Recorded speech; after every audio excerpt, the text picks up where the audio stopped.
lawsuit we're filing against the United States Department of Homeland Security to end the unlawful, unprecedented surge of the federal law enforcement agents into Minnesota.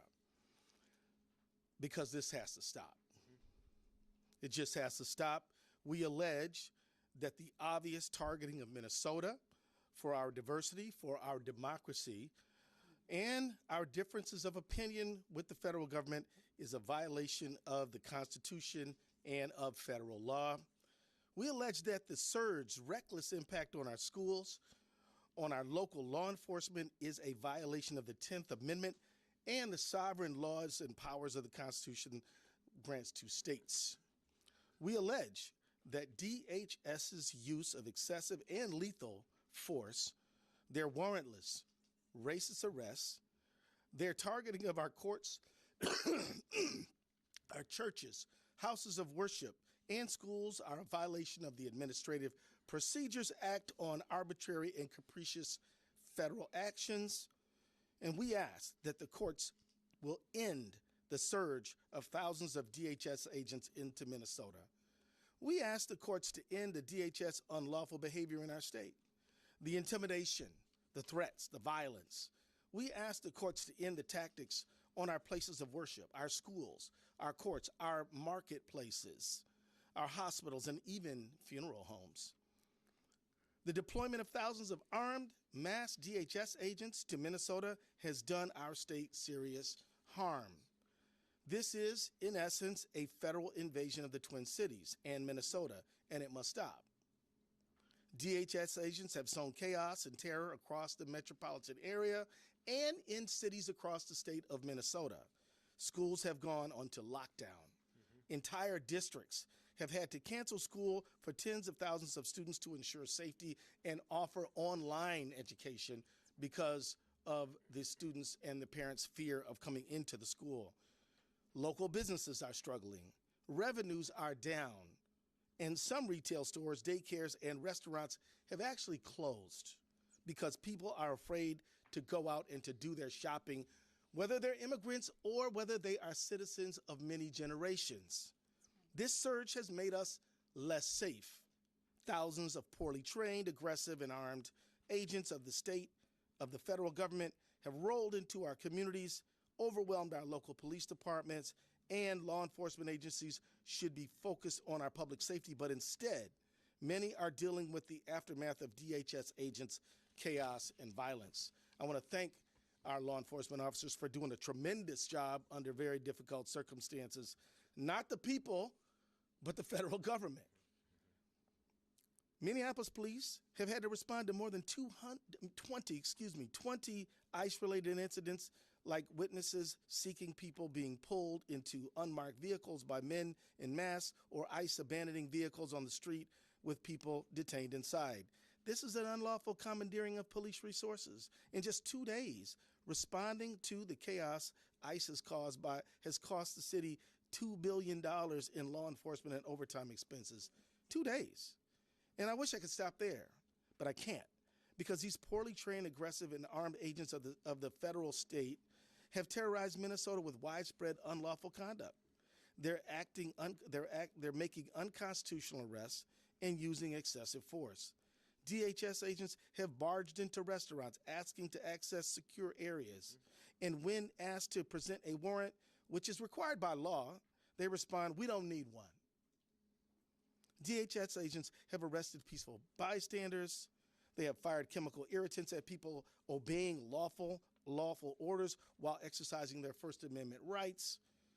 They have even done so at some of our most sensitive places, like Roosevelt High School here in Minneapolis.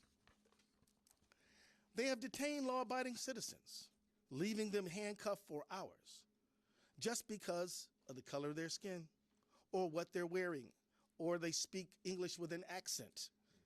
And on January 7th, 2026, a DHS agent shot and killed Renee Nicole Good, leaving her children without a mother and her 6-year-old son without either parent.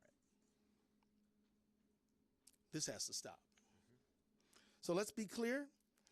It never should have started. These agents have no good reason to be here. Minnesota's non-citizen immigrant population is just 1.5%, which is half the national average. Our state's percentage is lower than Utah, Texas, and Florida's, but none of those states have thousands of federal agents swarming their streets or harming their people. The administration says that they're focused on finding criminals. Worst of the worst, they say. But many of the people the DHS is arresting in Minnesota have no criminal history. That fits a pattern. In 2025, 93% of the people arrested by ICE had no violent criminal history, 65% had no criminal convictions at all, and randomly stopping people in the street because their skin color isn't the one that they expect or want isn't doing a thing to help public safety. I've heard the administration talk about fraud. No, not the 43 fraud convictions the president has or the $43 million fraudsters the president has pardoned, but instead saying that ICE is here to look for fraud somehow. You know, we work with federal government all the time, and if the federal government wants to help us with forensic accountants, we're open to that conversation. But these ICE agents who are engaged in the behavior that they're engaged in are not helping public safety at all. Immigration enforcement agents aren't trained to investigate fraud, and randomly stopping people on the street because you don't like their accent isn't going to stop fraud. So enforcing federal immigration law and fighting fraud are just pretexts for this surge. The real reason, it's no secret. Donald Trump and his administration have been targeting people, cities, and states that don't agree with them politically. He singled out Minnesota countless times. He's called us corrupt and crooked. He's attacked our funding to the tune of billions of dollars, which we are challenging. And we fought back, of course. He's attacked programs that Minnesotans rely on and tried to shut them down and pay taxes for. And he's attacked Minnesotans with despicable, racist, xenophobic language. The truth is, Donald Trump doesn't seem to like our state very much. But what's that about? He doesn't like our best in the nation, safe and secure elections. And sometimes he doesn't like who we choose in them. Just last week, Trump claimed that he won Minnesota 3 times, when in fact, he's never won Minnesota. He doesn't like how we take care of each other or how we make sure our kids have enough to eat. He doesn't like the strength that immigrant communities bring to our state. And he doesn't seem to like that we protect our neighbors no matter where they were born. In short, the Trump administration's decision to target Minnesota and Twin Cities is motivated by a desire to retaliate against Trump's perceived political opponents, who are the people of the state of Minnesota and the Twin Cities, rather than any good faith concerns about immigration enforcement, public safety, or law enforcement.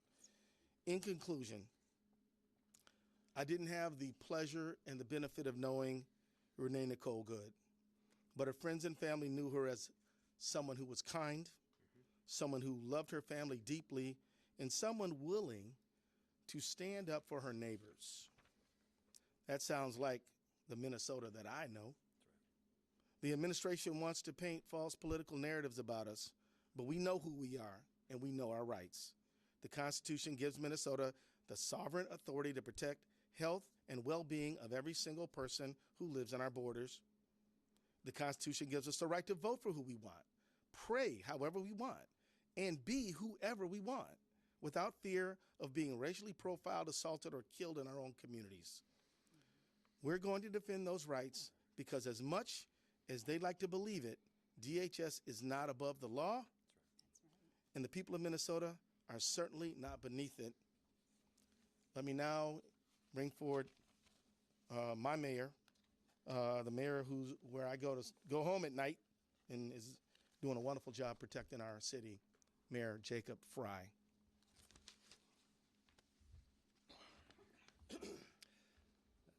Thank you, Attorney General Ellison, for your leadership and your incredible team's work around this issue. Thank you to Mayor Herr of St. Paul for your partnership. These are not normal times, and so the response that we are asking for from the judicial system and from the courts requires that we file suit at this particular moment. What we are seeing right now is not normal immigration enforcement. We are not asking ICE not to do ICE things. We are asking this federal government to stop the unconstitutional conduct that is invading our streets each and every day. You've seen the videos. At times, there are as many as 50 agents arresting one person. The scale is wildly disproportionate and has nothing to do with keeping people safe. In Minneapolis, we've done work extensively with the federal government under multiple administrations to keep people in our city safe. We have worked with the DEA, the ATF, the FBI, the Attorney General's office, as well as the U.S. Attorney's office, to successfully drive down crime in our city. We've seen the results of that work, but let's be clear. The stated reason of this federal government for bringing in this full invasion of ICE and border control is not safety. If it were safety, there would be other mechanisms to achieve safety. By the way, crime is down in virtually every category, in virtually every neighborhood of this city. If this were about fraud, then you'd see an invasion perhaps of accountants. But that's not what you see.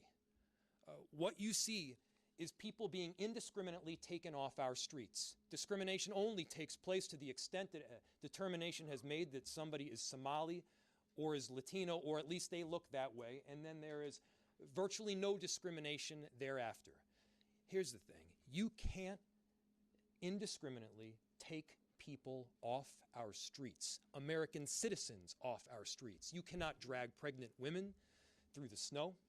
You're not allowed to take teenagers out of their car and detain them when they are in fact American citizens. That is against the law in every state. That is against our United States Constitution. And we're feeling the impact here in Minneapolis. Schools have closed. People are afraid to go to work, shop, or seek medical care. 911 calls are up. Police resources are indeed stretched thin. We have approximately 600 officers in the city of Minneapolis. Mayor Herr has approximately 600 officers in the city of St. Paul. The number of ICE agents and border control are now in the thousands. They are in the thousands. If the goal was immigration enforcement, if the goal were simply to look for people that are undocumented, Minneapolis and St. Paul would not be the place where you would go. There are countless more people that are undocumented in Florida and Texas and Utah. Why are they in these much smaller cities in the middle of the Midwest? The answer is very clear. It is politics. Florida and Texas and Utah are Republican states. The reason that Minnesota and Minneapolis are being targeted is because you've got a Democratic governor, a Democratic attorney general, and you got Democratic mayors. We are doing everything possible to keep our cities safe through this unprecedented time, and at the same time, we have police officers that are tired. We've seen damage substantially because we're now having to pay a ton of overtime. Millions of dollars of emergency overtime for law enforcement. Emergency operations have been activated across our city and state agencies, pulling focus on daily core services that we, by the way, are tasked with providing. Local police officers are being diverted from the very work that we need to be doing, and small businesses are losing significant revenue, with some worried that they may not survive this at all. People are scared to take their kids into school or daycare, to go into work. They're going to have difficulty paying rent. There is no doubt in my mind the kind of action that the federal government is taking is not just mean-spirited. It's unconstitutional, and every one of us need to be standing up. Let me give you another example. Just last week, a group of our city's public works employees were stopped by ICE agents. 3 of the 4 employees were not white. The ICE agents asked to see the IDs of the 3 non-white employees and didn't even bother to ask the white employee for the identification. Minneapolis is being targeted because we stand up for our neighbors and we welcome immigrants, because we believe in the law. And as I said, frankly, because we are in a blue city in a blue state. Donald Trump should know, as long as federal agents are in our city acting unconstitutionally against our neighbors, we will continue to push back with everything we got. And let me just take a moment to say how grateful I am to the residents of our city and of our state. We are not victims in the city of Minneapolis. We've got heroes that are standing up for each other, that are standing by the neighbors that they love. And one thing that I can tell you for certain is that we aren't backing down. We don't retreat in Minneapolis. We don't back down in Minnesota. We stand up against bullies, and right now, what we are asking for is an intervention from the court to push back on this unconstitutional conduct, pure and simple. I'll now turn it off to Mayor Herr.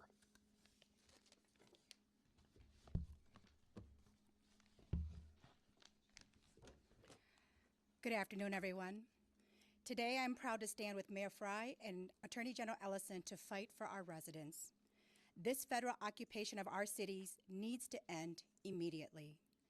Federal law enforcement is racially profiling our residents, creating mass chaos, and undermining the relationship between local government and our communities. We will not stand idly by and watch this happen. With this collective action, we are taking a firm stance to tell federal law enforcement that this cannot happen in our country. It cannot happen in our state, and it cannot happen in St. Paul. Federal law enforcement is going far beyond what they can and should be doing to enforce immigration laws. They are endangering our community's safety, straining our resources, and sowing distrust. While we know we can't control federal agents, we will pull every lever we have to fight back in every way that we can. They've come into St. Paul and needlessly invaded our neighborhoods and homes. They're targeting us based on what we look and sound like. Our residents are scared, and as local officials, we have a responsibility to act. I want to thank Attorney General Ellison and Mayor Frey for taking a united stance for the people of Minnesota. And to our immigrant and refugee communities, let me be clear. You are a vital part of our city. You are loved, and you are wanted, and you are important to the fabric of our state. As a refugee who came to this country, this is the state that welcomed my grandparents here in the late 70s, allowed our family to break the cycle of poverty in one generation, educated us, allowed us to build wealth, and within one generation have a new family members that are educated and a part of this economy and this workforce. That we need to continue to make sure that our state stays that, and that can't happen if ICE continues to run amok of our city and our state. And so we cannot let this federal administration divide us. We need to come together now more than ever. Thank you. Thank you. Great job. So now we have a few minutes for questions. I want to acknowledge the vital presence of President Elliott Payne of our Minneapolis City Council here on behalf of all of the council members, I think, in the council, representing the council. Thank you for your presence here, sir. And I also want to say thank you to all of our staff members who've worked so hard to prepare us for this moment. They all are very, very critical to the work that we do every day, and we're grateful to them as well. And they may help us answering some of your questions. We have about 15 minutes for questions, and so I'll select the first person who I see. Tom? Attorney General Ellison, there's been some success in getting the National Guard out of some states with lawsuits like this, but that was over a question of what the role of the National Guard is. It's pretty clear what ICE's role is. Is that going to make this legal challenge more difficult? I don't think so, because ICE, as I think the Mayor Frey said very well, ICE has a statutory responsibility to do a certain job. Where our argument is they are exceeding that dramatically in unconstitutional, unlawful ways, violating our First and 10th Amendment rights, our equal sovereignty principle, and provisions of the Administrative Procedures Act. They have to obey the law themselves as they carry forth their statutory duties. We argue they're not doing that. They have to do they have to operate within the law and the Constitution. Yes, sir. Hey, AG Ellison, A.C. Thompson from PBS Frontline. Thanks for being here. Thank you. Is this litigation aimed at restraining the use of crowd-controlled weapons, less lethal weapons? Our whole crew got pepper sprayed today by federal agents. Are you aiming to do anything about that? Well, one thing I'd like to ask you to do is to make a complaint and make sure people know what happened to you and your crew. Part of what our case is about is First Amendment protection. We believe that the federal government is persecuting the state of Minnesota because of our political views. And that goes, and look, the First Amendment, the press is protected by the First Amendment and is vitally important in this moment when freedom of the press and every First Amendment right is under a threat by the federal government. So I'm going to ask you to let us know what happened. But yeah, we're trying to restore lawful conduct and make sure that the federal government operates within the boundaries of the law, which they're required to do. Yes, sir. This is really something that's obviously really ramped up in the last week. Right. What kind of timeline can we expect on this suit? What are you looking at? What's your office kind of expecting here? Well, we filed a lawsuit already. It's on file right now. As far as results go. Well, it's hard to predict exactly what the court schedule will be, but we are anticipating quick action. I don't know, would any of my team members want to, Brian, you want to respond to that? Brian Carter, Special Counsel to the Attorney General. I don't know if we filed quite yet, but we do have a motion for a temporary restraining order that's going to be filed today. We're going to ask that the court hear that motion tomorrow morning. There's another similar motion in a separate but related lawsuit that's scheduled for that time. We're going to try and piggyback on that, and we're going to be asking for immediate relief. Brian Carter, everybody. Way in the back. St. Paul have any specifics on overtime for police officers in the way that Minneapolis had some stats? Yeah, and we do know that we have had we've had to open our command center in order to monitor the city. We've had to have all of our officers in uniform, so that we do have information as well, and we'll be sharing more of that information in the days to come as it relates to this lawsuit. Are those overtime costs likely to reach into the millions if this continues? Yeah. Question is, are those overtime costs for Minneapolis police and St. Paul police likely to reach into the millions? The answer is absolutely.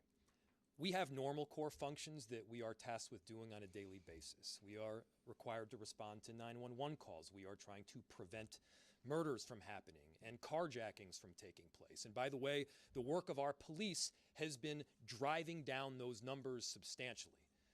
Our police officers have performed admirably because they're not just doing their day-to-day job, they're also responding to countless 911 calls that people are being kidnapped, that agents in unmarked uniforms, in unmarked cars, are simply taking people off the streets that are American citizens.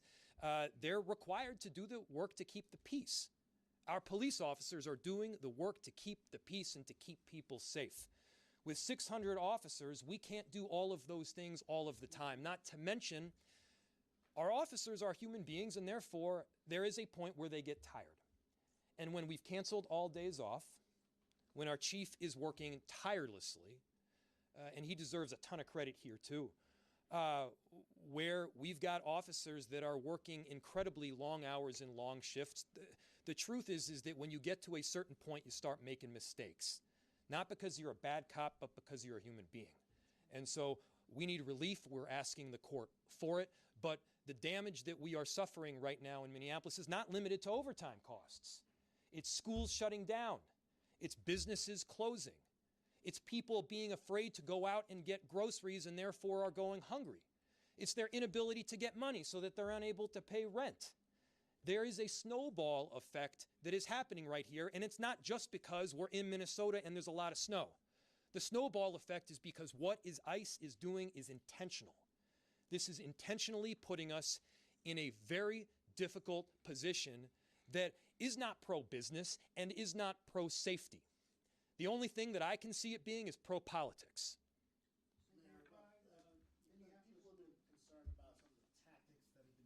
On the streets. We talked to a couple of protesters who thought some very heavy-handed use of force toward them. Are you guys concerned about what you're hearing from the public in terms of not only when we talk about the pepper ball spray or or how people are being tackled and handled, or what you saw at the high school. Can you elaborate on what you guys are hearing about? Well, I'll let the mayors jump in here, but I can tell you that this whole lawsuit is partially driven, not exclusively, but partially driven by exactly what you just said. And again, look, ICE was operating here before this surge. We didn't file a lawsuit before. That's right. This is because of this surge. And quite honestly, it is because of the accumulation of so many stories that are just so far out of the range of normal. Some of y'all saw the videotape at Target. Some of y'all saw the videotape at Roosevelt High School. And I can tell you how many people who've called me and said, I am afraid to go to work. And I'm not talking about people who are non-citizens. I'm saying citizens. Because when a woman like Renee Good gets shot down, then everybody, citizens, non-citizens, are terrified. And I'll leave it to the mayors to fill in there. I will say that the question is if we're hearing about it. We are absolutely. I mean, I think that we are really lucky here in our state, and specifically St. Paul, Minneapolis, is that we have a strong network of community organizers who've been working together. We hear almost every instance that happens, whether it's text to us personally and we're looking into it, or whether it's coming into our neighborhood groups. We are hearing it and we are seeing it, and we are looking into, every time I get one, I inquire into it to see. But I think that what's more important in all of this is that it's not just the tactics that are being used. It's the attack on the American people who are citizens. I wasn't born here. I'm carrying my ID with me. I'm carrying my passport card and my ID with me all the time because I don't know when I'm going to be detained, when I'm going to be approached. The fact is that it doesn't have to, the tactics doesn't even at this point really matter, right? It's the fact that we are being attacked as American citizens right now, and we are hearing of it, and we are inquiring into it every single time we get something sent to us. Last question. A lot of lawsuits against the federal government that have been ongoing, led by your office. We also do have the backdrop of fraud investigations happening as well. Can you just speak about how resources are being doled out in the Attorney General's office and who's being dedicated to fighting the federal government?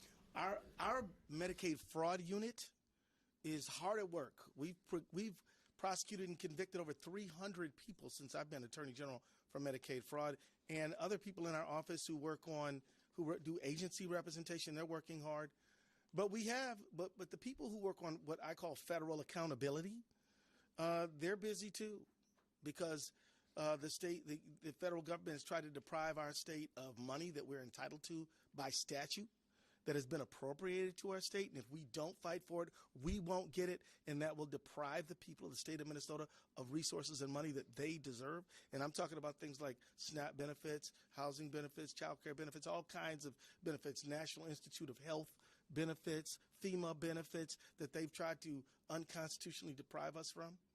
So do we have resource pressure?